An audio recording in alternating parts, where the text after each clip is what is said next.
केळीच्या पानावर जेवण का करावं बरं?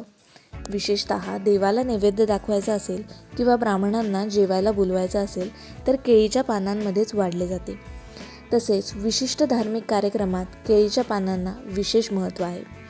हिंदू धर्मामध्ये केळीच्या पानांना पवित्र मानले गेले आहे. परंतु याच्या मागचे सायंटिफिक कारण काय आहे ते थोडक्यात जाणून घेऊया.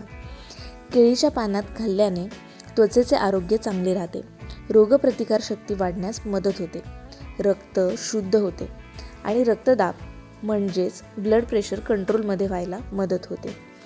केळीच्या पानामध्ये citric acid, calcium, vitamin A, vitamin C असे महत्त्वाचे घटक असतात. या पानांमध्ये अन्न खाल्ल्याने पोटाचे बरेच आजार बरे होतात. केळीच्या पानांमधील मेणाच्या आवरणात वनस्पती आधारित संयुगे असतात जे पचनास मदत करतात. जेव्हा अन्न, विशेषतः गरम अन्न पानावर ठेवले जाते तेव्हा हे नैसर्गिक मेण थोडेसे वितळते आणि पचनास अनुकूल अशी संयुगे अन्नात मिसळतात.